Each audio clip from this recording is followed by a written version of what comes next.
movie started at the Normandy Cemetery and Memorial in the north of France. An American flag flaps gently in an afternoon breeze as an elderly man approaches the cemetery and walks among the rows of gravestones. He was accompanied by his wife, his daughter and her husband, and 3 teenage granddaughters. He falls on his knees in front of one of the gravestones with tears rolling down his cheeks as the camera zooms into his eyes and the movie rolls back in time to June 6, 1944. Ohama Beach, Dog Green Sector. On the rough waters of the English Channel, the American Ranger soldiers are headed to the Ohama Beach. The movie starts at the Normandy Cemetery and Memorial in the north of France. The captain of one unit, John H. Miller, orders his unit to move fast and clear the murder holes upon landing and to check their rifles for sand and water when they exit the boats. The soldiers were given 30 seconds before the landing ramp at the front gate opened, and the moment it was opened, many men were immediately struck down by machine gun fire from the German bunkers on the beach. To avoid the machine gun fire, some soldiers jumped into the water trying to get their heavy gears off. Others were hit by the enemy fire underwater. Those fast enough to reach the shore took refuge behind the wooden landing craft obstacles and the thin flanks of the steel tank obstacles blocking approaches to the beach, which offer almost no protection from incoming fire and mortar rounds. Miller, on reaching the ground, had to face the ugliness of war, his men getting shot, burned alive and dying, and some much like him, too afraid to even move a single muscle. Coming back to his senses, he ordered his sergeant Mike Horvath to move his men up the beach and out of the line of the enemy. The German barrage killed most of the U.S. Army troops and left many wounded. The medic team came to rescue, but yet many of the soldiers, missing limbs or even having their stomachs all open due to the blast, bleed to death on the beach. Some men move forward, finding a small cover from the Germans, using a small mirror and a knife as a mirror stand to spy on the enemy side. Noting their positions, the men backfire and the war continued as the medic team tried to save all the injured left on the shore. Miller orders his men to use Bangalore explosives to clear out the barbed wire and mines behind the sandbar for their advance. One soldier yells to the others to let the German soldiers burn to death as they jump out of the bunker. Miller also watched as some of the American soldiers brutally killed some of the German and Czech soldiers. Another soldier, Horvath, collected some sand in a tiny tin box with the label France on it. He liked to collect the sand or soil of every country he had been in. Horvath told Miller that the beach was quite a view, although it was covered with dead bodies and injured American soldiers. As the scene continued, there was a backpack with the name S. Ryan sewn on it. The movie then headed to the War Department of the United States, where rows of secretaries were typing death certificates which were meant to be sent to the families of the men who were killed on the battlefields of various wars around the world. One of the female secretaries noticed that she typed the death certificate of 3 men who belonged to the same family and brought this to the attention of her seniors.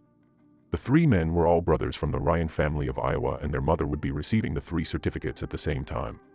The 4th and youngest son of Mrs. Ryan, James Francis, was part of the 101st Airborne Division, dropped into Normandy ahead of the beach invasion, and his whereabouts were unknown.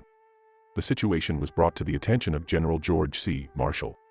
He was informed through a letter from Abraham Lincoln that families under such circumstances should be supervised, and the general thus ordered his officers to find James and bring him back home to safety. Back in Normandy, Miller met with his commanding officer, reporting the difficulty of the mission and the loss of the lives of many of his men. Lieutenant Colonel Anderson gave Miller new orders to find Ryan back in Normandy with an assigned squad including Corporal Timothy E. Upham, who was a translator who spoke fluent French and German, and bring Ryan back. The squad was unsure about the relevance of the mission, and even Miller himself was also skeptical about this, but understood that his current orders were more important and encouraged his squad to discuss the mission. The squad arrived in a small French village where army units were currently at a standstill with the German forces they were fighting. Miller inquired if Ryan was a part of that unit, but the sergeant denied it. To get more information, they crossed the town via some side roads and came across a French family trying to escape their bombed home, but were unfortunately trapped in the crossfire. The father requested the squad take his young daughter to safety. Miller refused, but Caparzo stepped out from cover to take her, against his orders. He was shot down by a sniper, still alive and caught in the open. The squad took cover, unable to pull Caparzo to safety.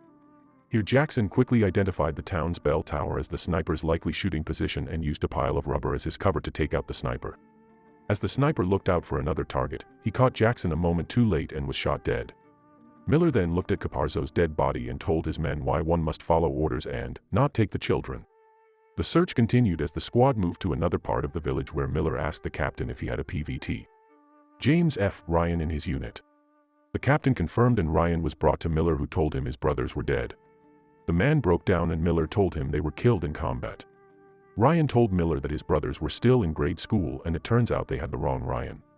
There was another private being treated for a leg wound, Also from the 101st and the Airborne's rallying point was nearby and Ryan might have gone there. The squad spent some time resting in the church and then arrived at a rallying point near a wrecked troop glider. The rally point was filled with dozens of wounded GIs. A pilot among the wounded GIs gave Miller a bag full of dog tags taken from dead soldiers. Miller asked his men to go through them looking for Ryan while men from Army airborne units marched by. Luckily Ryan wasn't among them, and out of desperation he asked the passing soldiers if they knew about Ryan, and one of them did. The man told him that Ryan was assigned to a unit that was guarding a bridge across the Murderet River in the nearby village of Ramel. The bridge was of vital importance to the Army and the Germans because it would allow either to drive their tank units across the water. The squad set out again. In the ruins of the village of Ramel, Miller's squad learned that Ryan and his comrades were guarding one of two remaining bridges across the Murderet River. Their commanding officer had been killed a few days ago, and Miller told Ryan that his 3 brothers were dead and that he was being sent home. Ryan was devastated by the news but refused to leave, as it was his duty to stay with his unit and defend the bridge until relief arrived. As Miller failed to change Ryan's mind, the unit too decided to stay and help the unit defend the bridge. Miller examined their few remaining weapons and supplies and laid a plan to lure German tanks on the main street of Ramel, where the rubble from destroyed buildings created a narrow choke point that would bring the German troops into a bottleneck, allowing their unit to flank the Germans.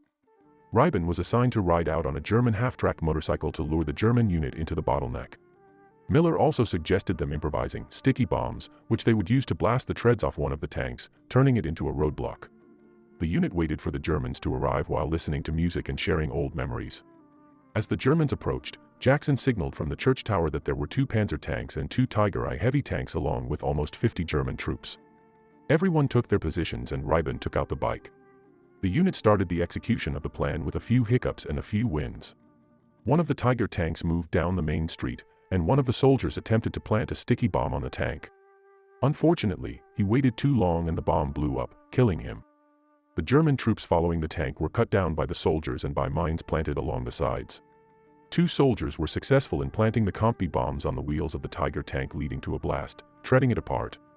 When the unit advanced on the German tanks to take out the crew, they were fired upon by a German squad, not much in number, with a 20mm flak cannon that brutally took out several more men. Ryan and Miller's squad opened fire, and even as the Germans were taken by surprise, the unit lost a lot of men. In the crossfire, Jackson was discovered in his perch and was hit by tank fire. A German soldier killed Mellish, Horvath was injured, and Upham was stuck on the enemy side. As Miller prepared to destroy the bridge, a shell from the Tiger hit the building behind him and blew the detonator out of his hand. As he tried to retrieve it across the bridge, he was shot in the chest and fell. Upham, still stuck on the other side, was undetected by the enemy unit. He rose to reveal himself and took the entire squad prisoner. He was recognized by the man who shot Miller and he called him by his name. Upham hesitated initially, but for the sake of his life, he fired his weapon for the very first time and killed the German soldier. The soldier's body thumped to the ground and Upham sharply ordered the rest of the prisoners to disperse. The Tiger tank began to cross the bridge but was blown up by a small squadron of P-51 Mustang fighters. As Miller was dying, Ryan and Reiben immediately called for a medic and Ryan informed him about the Mustangs. Miller quoted them as "angels on our shoulders."